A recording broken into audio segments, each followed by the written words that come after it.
तालुकास्तरीयच नाही, जिल्हास्तरीय बक्षीस पण सांगोल्यातच, राज्यस्तरीय बक्षीस पण सांगोल्यानंच आणायची आणि राष्ट्रीय आंतरराष्ट्रीय स्तरावर सुद्धा आपल्या लेकरांना पोहोचवण्यासाठी आपण कार्यक्रम करायचं.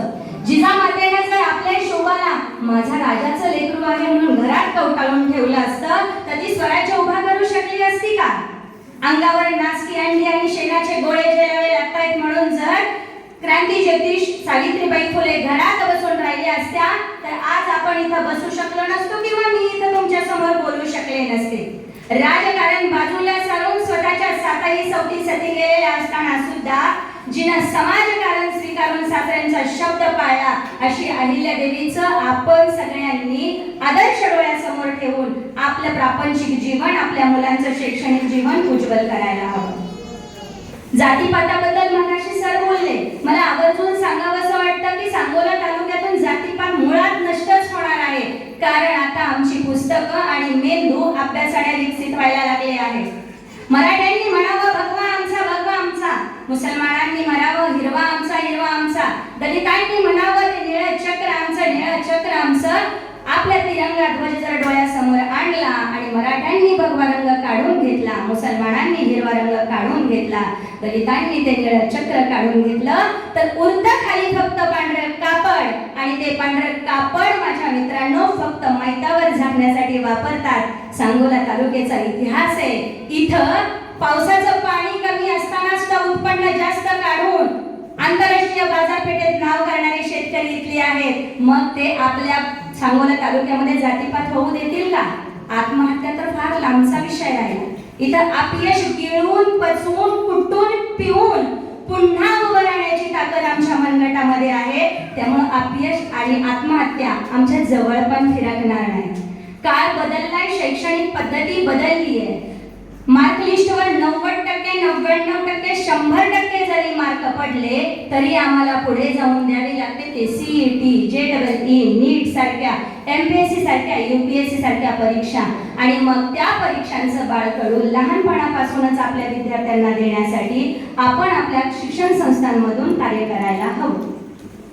दुसरी गोष्ट, फक्त आपण शिक्षण देऊन चालणार नाही तर आपल्या मुलांना संस्कार देणं गरजेचं आहे. आपल्या मुलांना संस्कारातून शिक्षण देणं गरजेचं आहे. 7च्या आत मुलगी घरात, कशाला 7च्या आत मुलगा पण घरात आला पाहिजे. ज्यांच्या पोटी मुली जन्माला आहेत त्यांचे खूप चांगले दिवस आहेत. ज्यांच्या पोटाला मुलं जन्माला आलेत इथून पुढचं त्यांचंच फार अवघड आहे. ही शोकांतिका आणि वास्तव परिस्थिती आपल्याला बघायला मिळेल. सांगोला तालुक्याचं वैशिष्ट्य सांगायचं झालं तर जिथं शिक्षणावर जास्तीत जास्त भर दिला जातो, जिथं मुलांचा आत्मविश्वास वाढवण्यावर भर दिला जातो, ज्या व्यासपीठावर एक महिला तहसीलदार असू शकते, उद्या आपल्या घरातली प्रत्येक मुलगी UPSC ची अधिकारी असू शकते, MPSC ची अधिकारी असू शकते आणि हा इतिहास येत्या काही वर्षामध्ये बदलणार आहे ही मात्र खात्री आहे. चाणक्य बहुउद्देशीय संस्थेला खूप खूप शुभेच्छा देऊन आपल्या पालकांच्या, सर्व पालकांच्या वतीने मी तुम्हा सर्वांना एकच सांगू इच्छिते, नवोदय सारख्या परीक्षांच्या अभ्यासासाठी आपल्या मुलांना तयार करा. सैनिक स्कूल सारख्या व्यासपीठांवर आपल्या मुलांना पोहोचवा. स्पर्धा परीक्षांच्या अभ्यासासाठी आपल्या मुलांना तयार करा आणि हे सगळं करत असताना शैक्षणिक क्षेत्रामध्ये तुम्हाला कोणतीही मदत लागली तरी गुरुकीर्तीशी तुम्ही संपर्क करा. दुसरी गोष्ट, आपल्या सगळ्यांच्या वतीने ज्यांचे नंबर आले किंवा जे सायकल विनर झाले तेच फक्त यशस्वी का? अजिबात नाही. सांगोल्याचा चाणक्य होण्यासाठी ज्यांनी ज्यांनी परीक्षा दिली ते प्रत्येक लेकरू यशस्वी आहे. ही एक सायकल आपल्या सगळ्यांचं प्रतिनिधित्व करते.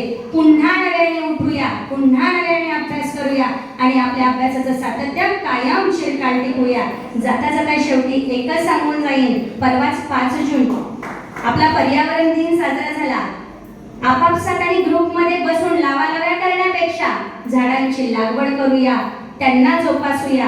दरवर्षी वृक्षारोपणाला खड्डा तोच झाड नवीन, खड्डा तोच झाड नवीन असं करण्यापेक्षा ऐवळे सरांनी जो हा उपक्रम राबविला की त्यांनी बक्षीस म्हणून झाड दिलं, त्या झाडाचे आंबे खायला या व्यासपीठावर उपस्थित असलेल्या प्रत्येक मान्यवरांना आपण बोलवूया. दुसरी गोष्ट, प्रत्येकाच्या घरात संविधान आणूया, प्रत्येकाच्या घरात जिजाऊचं चरित्र आणूया, शिवचरित्र वाचूया आणि आपण प्रत्येक जणी जिजाऊ होऊया, म्हणजे आपल्या पोटची पोरं शोभा झाल्याशिवाय राहणार नाहीत. हीच एक बाई व्यासपीठाला देते आणि आपण प्रत्येक जण आपल्या मुलांना एक संस्कारप्रिय लेकरू घडवू, हाच एक आशावाद आपल्या सर्वांच्या वतीने व्यासपीठात देते. धन्यवाद.